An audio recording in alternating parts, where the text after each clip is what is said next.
It taught me patience, and it taught me to read books differently. The way she writes, I think, paced me and just, it settled me.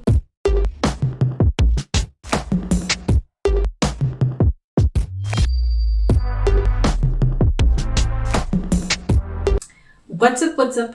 Typical here.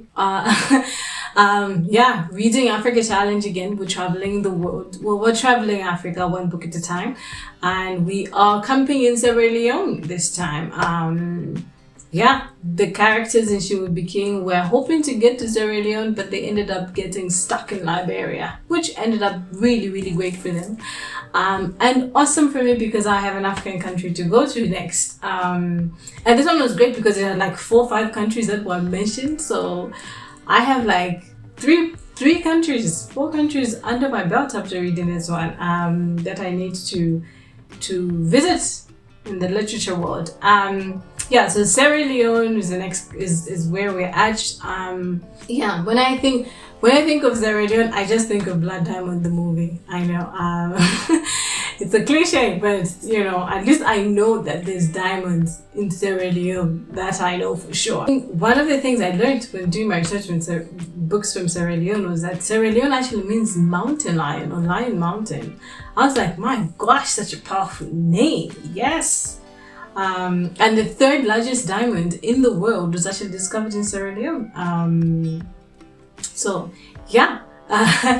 before we go into the book that I read and reviewing it, some recommendations from Sierra Leone that I could share. Where is my list of Sierra Leone books? Okay, so the first one, 2 African Tales by Abiose Nicole, I think. 2 African Tales by Abiose Nicole. The other one was Sacred River by Sly Cheney Kuka. Cheney Kuka. Sacred River. I almost read this one as well. I always have a book that I'm almost reading. But the one that literally I was just like, oh my gosh, I'm gonna read this one, was The Gilded Ones by Nomina Forna. It's a book series. That was one of the reasons why I was hesitant on picking it. But I also did like a poll to ask on Instagram because I couldn't pick between The Gilded Ones and the ones that I was just like, oh my gosh, I want to read both of them. So I did a poll on Instagram, and The Gilded Ones didn't win. So next time. And then the nonfiction recommendation is a long way gone. The memoirs of soldier of a young soldier. It's written by Ishmael Bear. I think it's Ishmael Bear. I think that's how you pronounce his name.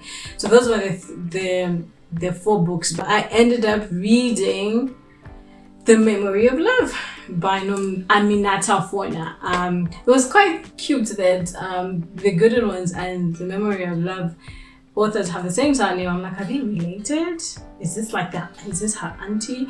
But Aminata Forna is a very famous author. And granted, that's a book that won on Instagram, but I feel like Aminata is an author I should read.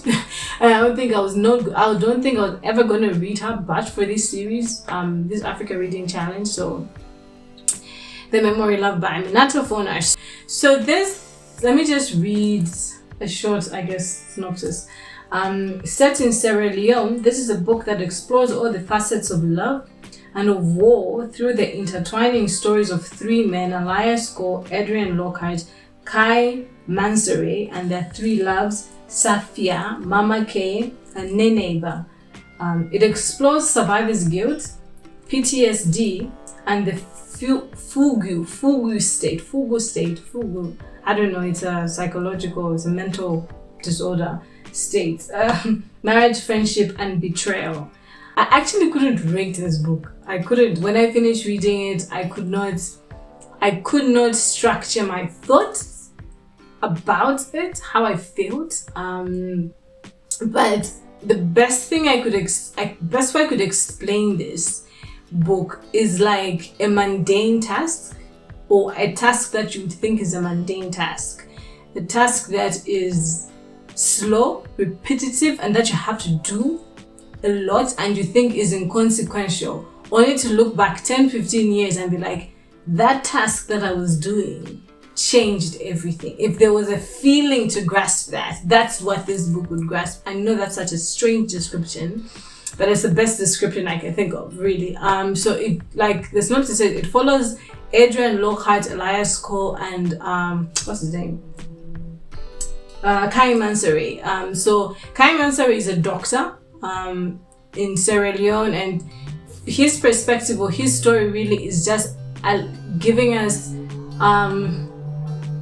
a bit of an idea of what it's like to live in a country of war, and the people that survive and the repercussions of all of that, how that affects the love affairs, the relationships, and his doctor. So he dealt with a lot of these patients that were, you know, ravaged by war, and just how that weight can be felt and experienced for a person. Then we have Adrian Lockhart, who comes into Sierra Leone to do research. He's a doctor as well. He's a psychotherapist, and so he's obviously coming from a psychological perspective, unlike Kai Mansouri, who's a medical doctor, and his relationship and his thoughts and how people who don't really experience these wars come in these places with all these different thoughts and ideas, and how I honestly don't know. Anyways, then there's Elias Cole, who is Elias I don't know. He's a crazy guy.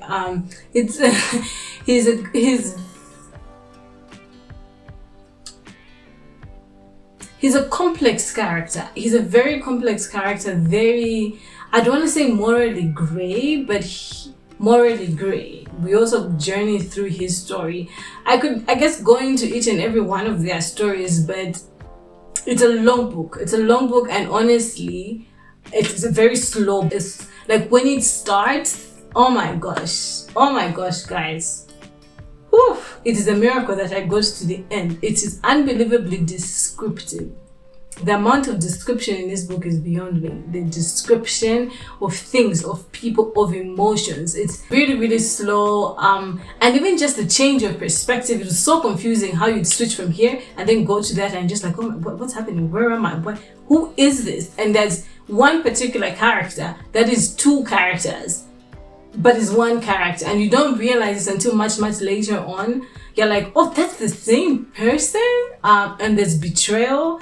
There's sadness. It's not a sad book that makes you sad, like cry, but it's just like an enveloped type of sad. I guess that's why it's a memory of love. I think it's either a masterpiece or it's not. When you read it, I don't think that you cannot put it in the middle. I don't generally like descriptions in books, so it was really, really hard to push through. The change of perspective, the pace, the things that it's such a long book. There's so many things happening, things that are so confusing, and so it was really, really tricky for me. I got to the end though, but it felt like I really don't know, like a hug, like a very sad hug. And so I really couldn't rate it. I couldn't rate it because I do think it's the writing is unbelievable. The writing is just the flow of thought for the characters, especially Elias Cole, the complexity of the character. They are people, they are actual people. If somebody told me that they exist in Sierra Leone, I would believe them. I'm like, this is based off of a true life story. That's how beautifully she brought the characters alive and the story.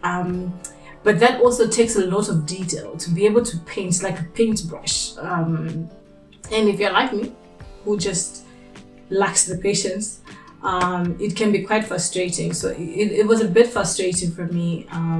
But when I got to the end, I still liked it. So I don't know. This is a very, like, I'm just blabbering here. But it was a good read. I'm glad I read it. I don't know if I would say you should pick it up, and that you will enjoy it. I wouldn't go as far as to say that.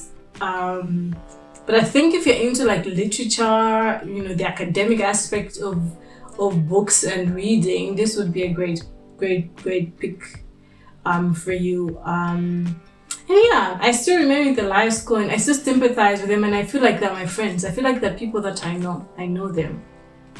Somewhere out there. It's just, and I could feel for the people. I'm like, war is painful. I'm in a country that's never had war. And so I almost felt like I got a glimpse of that, of what that feels like and what that does to people, to their relationships, and to the pain, the betrayal, the hurt. But it's a love it or hate it, and I still haven't decided whether I love it or hate it. It drove me crazy. It absolutely drove me mad. But I got to the end, and we thank the Lord for that. And when I got to the end, I'm like, it's a good thing I stuck through it. It taught me patience, and it taught me to read books differently. The way she writes, I think, paced me and just, it settled me. I was not so much concerned about the story. I was concerned about the characters, and that's something that a lot of authors can't manage to make me do, because I don't really care about the characters. I just want to know what's going to happen next. So that's The Memory of Love. Thanks for watching. Bye.